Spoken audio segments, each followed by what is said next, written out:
Todo católico bem informado já ouviu que a Igreja foi a grande responsável por construir a civilização católica no Ocidente. Desde a queda do Império Romano, além de custodiar a fé, foi ela quem preservou as letras, as artes e as ciências que dariam origem ao mundo cristão medieval. E no coração dessa obra estavam os monges.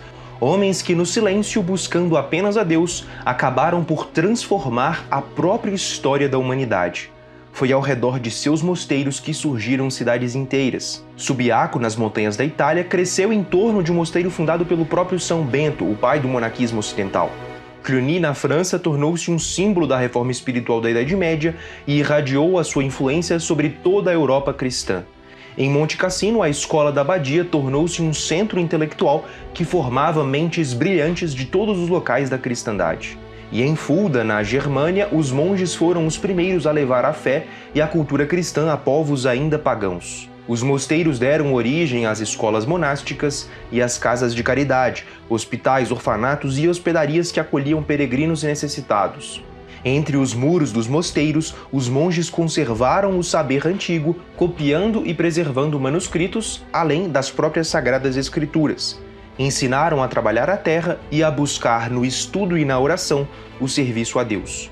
Assim, do silêncio dos claustros, nasceu a civilização cristã. E por meio de trabalho, oração, leitura e meditação, a fé católica gerou uma cultura, e esta cultura se tornou o alicerce do Ocidente. Tal resultado parece inusitado, tendo em vista as origens do movimento monástico, os padres do deserto. Mas como um movimento espiritual iniciado por eremitas que buscavam o silêncio do deserto pôde transformar-se no alicerce de toda a civilização ocidental? E talvez mais importante, por que nos esquecemos disso? Para redescobrir o verdadeiro monaquismo e entender como a fé dos monges construiu o Ocidente, conversamos com Dom Justino, monge beneditino com mestrado em estudos monásticos. Acompanhe agora esta jornada pela história monástica. O monaquismo cristão nasceu do desejo radical de seguir a Cristo. Nos primeiros séculos da Igreja, quando o Império Romano ainda perseguia os cristãos, alguns homens e mulheres se retiravam para o deserto, buscando viver o Evangelho na sua forma mais pura, na oração, no silêncio e na penitência. Esses primeiros monges fugiram do mundo para se libertarem das distrações e encontrar na solidão a presença viva de Deus. Esses primeiros monges foram conhecidos como eremitas, palavra que vem do grego eremos, deserto. A partir deles surgiria uma das mais poderosas expressões da fé cristã, a vida monástica. Dentre os primeiros e mais importantes monges está Santo Antão do Deserto, considerado o pai do monaquismo cristão. Seu exemplo e sua história inspirou os cristãos de seu tempo e dos tempos futuros a abraçarem a vocação monacal, deixando o mundo para viver inteiramente para Deus. Dom Justino explica sobre Santo Antão. Para falar de Santo Antão, em primeiro lugar, precisa a gente fazer um aceno a Santo Atanásio, que é o autor da Vita Antonii, da vida de Santo Antão. Nós estamos aqui, vamos dizer aqui, no início do século IV, tá? Perto aí do problema do arianismo, do Concílio de Nicéia, da liberdade para os cristãos praticarem sua fé. Mas Santo Antão surge 50 anos antes disso, né? Nós colocamos Santo Antão de 254 a 356, né, a vida dele. Santo Atanásio, nós podemos considerar que Santo Atanásio, escrevendo a vida de Santo Antão, ele, de certo modo, apresenta Santo Antão como o modelo dos monges, o protótipo de um monge cristão.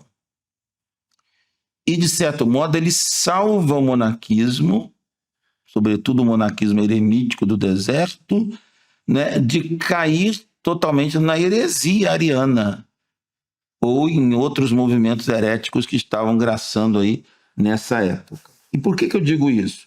Porque Santo Atanásio não quis escrever propriamente uma biografia de Santo Antão, mas ele quis mostrar o percurso, né, o itinerário espiritual de Santo Antão.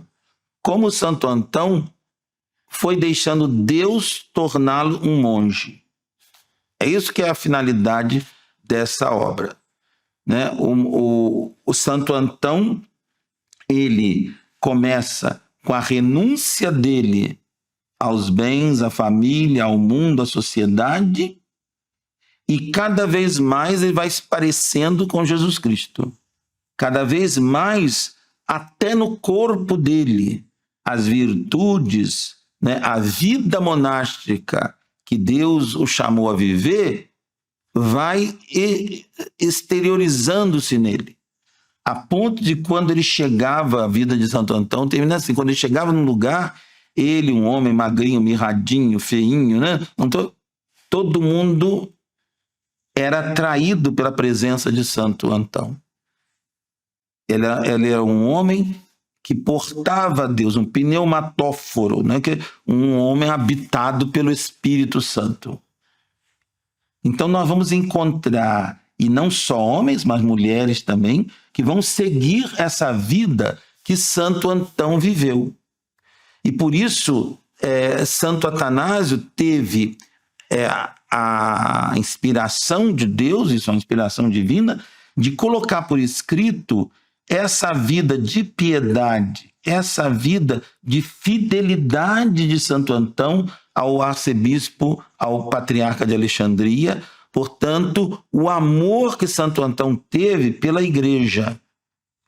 O monaquismo que Santo Antão inaugura é um monaquismo cristão, católico, eclesial.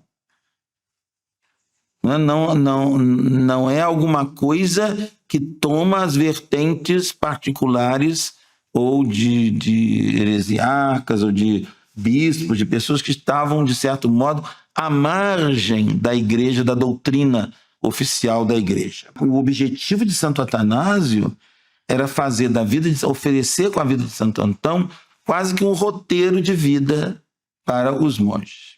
Então, por isso é tão importante a gente abordar essa vida de Santo Antão, porque ela é um espelho da vida monástica para os monges, né? É como todo monge deve ser. Se você quer conhecer esse assunto em profundidade com o próprio Dom Justino, conheça o curso de História Monástica que ele está ministrando na Escola de História da Igreja. Serão mais de 40 aulas sobre o assunto. Darei mais detalhes ao final do vídeo, mas você já pode fazer a sua matrícula pelo link na descrição ou no card. Voltando ao tema do vídeo. Por volta do século IV, o monaquismo começou também a se organizar em comunidades. Foi nesse contexto que surgiram os cenóbios, mosteiros onde os monges viviam sob uma regra comum, guiados por um superior, o abade. Esses mosteiros tornaram-se não apenas centros de espiritualidade, mas também de educação, arte, ciência e caridade, é claro, verdadeiros faróis em meio ao declínio do Império Romano. São Pacômio organizou as primeiras comunidades e mosteiros, além de escrever uma das primeiras regras monásticas conhecidas. No século V, São João Cassiano levou para a Gália, atual França, os ensinamentos dos monges do deserto, lançando as bases do monaquismo latino e transmitindo à Europa o ideal de vida ascética e comunitária dos padres do deserto. Foi a partir dessa tradição que, no século VI, São Bento de Núrcia, profundamente influenciado pelos escritos e pela espiritualidade de Cassiano, compôs sua célebre regra, que uniu oração, trabalho e vida fraterna, moldando definitivamente o rosto do monaquismo ocidental. A regra de São Bento começa como? Inclina o ouvido, teu ouvido do teu coração, para os preceitos de um pai, para que voltes pelo labor da obediência àquele que te afastastes pela dissídia da desobediência. Veja, São Bento convida quem começa a ler a regra dele a voltar. E isso é a ideia que está aqui desde o início do monaquismo. A vida monástica é uma volta ao paraíso, é uma volta para Deus. Os monges cristãos, eles querem recuperar aquilo que Adão e Eva perderam. Renunciaram ao paraíso. Os monges querem voltar ao paraíso. E assim, da vida interior, brotaram obras que moldaram a própria civilização cristã. A regra de São Bento concedia à leitura e à meditação um papel central, pois o monge é chamado a alimentar a mente com a palavra de Deus. Dessa disciplina nasceu o amor aos livros e ao saber. Nas scriptoria, salas silenciosas dos mosteiros, os monges copiavam as escrituras, os padres da igreja e os autores clássicos. Graças a eles, o tesouro da cultura antiga sobreviveu às invasões e às trevas dos séculos, e os mosteiros se tornaram grandes centros intelectuais da Idade Média. Da mesma caridade que move o monge a instruir-se a si mesmo, nasceu também o desejo de instruir os outros. As escolas monásticas abriram suas portas a jovens de todas as origens, formando gerações que dariam à Europa bispos, reis e sábios. A educação cristã, que moldou o pensamento e as instituições do Ocidente, teve ali o seu berço. Então, a regra de São Bento, como o próprio São Gregório fala, São Bento não pôde ensinar nada que ele não tenha vivido. O que ele ensinou na regra foi o que ele viveu. A regra e o exemplo de santidade de São Bento tornaram-se o coração do monaquismo ocidental, espalhando-se por todo o continente europeu. Nela, tudo é ordenado ao essencial: buscar a Deus em todas as coisas. Então, São Bento vai dar toda na sua vida um exemplo, não só de trabalho, de oração, mas, sobretudo, esse exemplo que ele vai dar de reconhecer o Cristo que está presente em todos, né? Inclusive no hóspede que chega. O hóspede que vem do mundo, ele é o Cristo que tem que ser recebido na pessoa desse hóspede. Então, por exemplo, é o Cristo que vem do mundo para o mosteiro. Cada mosteiro se tornava um refúgio para viajantes, pobres e doentes. Em qualquer lugar da cristandade, um cristão encontrava abrigo e alimento, e dessa rede de caridade nasceu uma unidade espiritual que ultrapassava fronteiras e reinos. Então, de modo que São Bento concebe, né, a vida monástica como esse serviço de Deus, como esse exercício do amor primeiro, que a gente tem que exercer para com Deus, né? Viver o amor a Deus e, como consequência desse amor a Deus, também o amor ao próximo. Também no trabalho manual floresceu a santidade. São Bento determinava que o monge vivesse do próprio labor, do próprio trabalho. Por isso eles cultivaram a terra, drenaram pântanos, desenvolveram técnicas agrícolas e transformaram regiões abandonadas em campos férteis. Enquanto trabalhavam com as mãos, louvavam a Deus com o coração, e o progresso material vinha como fruto da obediência e da humildade. Tudo isso, o estudo, o ensino, a hospitalidade e o trabalho não eram obras humanas isoladas, mas partes de um todo ao qual estava orientada toda a vida monástica. O Opus Dei, a obra de Deus, era para o culto divino, especialmente nas horas canônicas e nas sagradas cerimônias, que os mosteiros existiam. E tudo neles, desde a cópia dos livros até o cultivo do trigo, servia para facilitar o louvor a Deus. A vida dos monges irradiava uma fé tão autêntica que transformava silenciosamente o mundo ao seu redor. Eles não partiram com planos de conquista, nem com projetos de conversão em massa. Apenas buscavam viver para Deus com simplicidade e fidelidade. E foi justamente essa vida que despertou nos povos bárbaros o desejo de conhecer o mesmo Deus. Assim, mosteiros isolados em montanhas e vales tornaram-se centros de luz e esperança, onde a fé atraía e conquistava almas pelo testemunho vivo de monges que haviam encontrado a Cristo e deixavam transparecer esse encontro em tudo o que faziam. A civilização que floresceu ao redor dos mosteiros foi, assim, uma consequência natural da santidade. Os monges não buscaram transformar o mundo, apenas buscavam o céu. Mas, ao fazê-lo, transformaram a terra.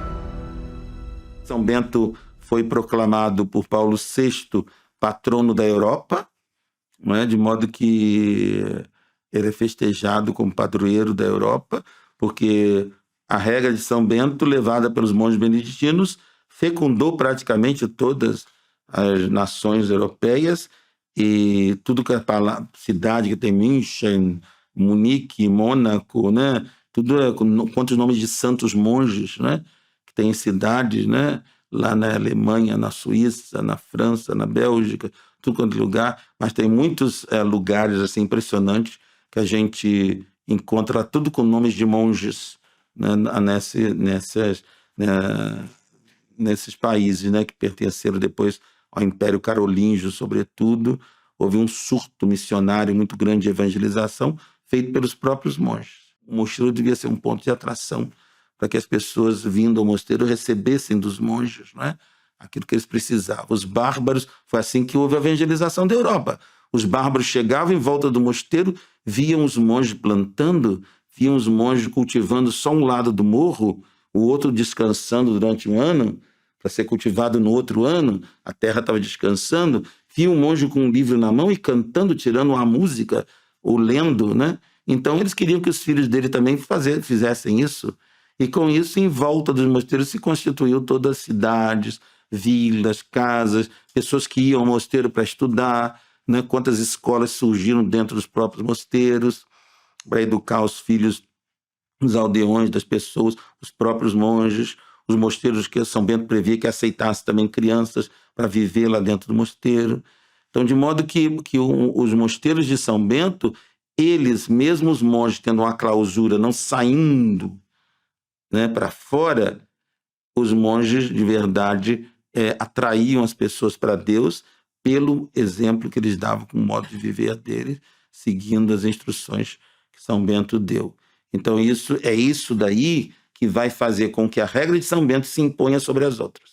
Porque na época de São Bento e depois de São Bento, mais de 30 regras monásticas. Vai chegar um momento que a regra de São Bento, né, vai por força da autoridade real, mas também por força da doutrina e do conteúdo da regra, vai se impor sobre todas as outras e vai se tornar a única regra, né, do monarquismo católico. Ao longo dos séculos, os monges católicos foram muito mais do que homens reclusos em mosteiros. Foram guardiões da fé, transmissores da cultura e construtores silenciosos da civilização cristã. Mas o que edificaram não nasceu de um plano engenhoso, nem de estratégias para moldar o mundo segundo suas ideias. A força do monarquismo não esteve na ambição humana, mas na configuração de tudo e de todos a Cristo. Cada monge, ao buscar a Deus na solidão, encontrava o sentido da sua existência. E desse encontro pessoal brotavam frutos que transformavam o que estava ao seu redor. Assim, sem pretender construir uma civilização, eles a geraram, não como engenheiros sociais, mas como almas que, ao se deixarem converter, converteram o mundo. O exemplo máximo disso, talvez, é São Bernardo de Claraval, cuja santidade, liderança e influência nasceram do cultivo monástico da fé, do estudo e da oração, tornando um verdadeiro construtor espiritual da cristandade. A história do monarquismo, portanto, não é a história de instituições e planos humanos, mas a história de homens que, tendo se refugiado no deserto para encontrar a Deus, atraíram outros a segui-los, e com isso mudaram o curso da história. Redescobrir o monarquismo é redescobrir o que há de mais profundo na alma do Ocidente cristão. É compreender que a sabedoria, o equilíbrio e a beleza da nossa civilização nasceram da fé e da vida de oração desses homens que, retirando-se do mundo, acabaram por transformá-lo. Se queremos compreender o presente, precisamos voltar às fontes, mas às autênticas fontes, as fontes católicas. E é exatamente isso que propõe o curso de História Monástica com Dom Justino, já disponível na Escola de História da Igreja. Serão mais de 40 aulas divididas em 5 módulos. O primeiro módulo, já disponível sobre o monarquismo anterior a São Bento, tem 8 aulas, tratando de Santo Antão, São Pacômio, São Basílio, Evagrio Pôntico, Cassiano, Santo Agostinho e São Jerônimo. O segundo módulo tratará do monarquismo de São Bento até Bento de Aniane. Depois, no módulo 3, conheceremos o monarquismo de Cluny a Trento. No módulo 4, de Trento à Revolução Francesa. E no módulo 5, o monarquismo a partir do século XIX. Além deste curso, matriculando-se em nossa escola, você terá acesso ao curso de História Universal da Igreja, com o professor Lucas Lancaster, que conta com 185 aulas até o momento. Acesse o link na descrição ou no comentário fixado e faça já a sua matrícula. Se você tiver qualquer dúvida, chame-nos no WhatsApp pelo número 38 99733 5450. Venha estudar conosco a história monástica e a história da Igreja como um todo em profundidade. Espero você na escola.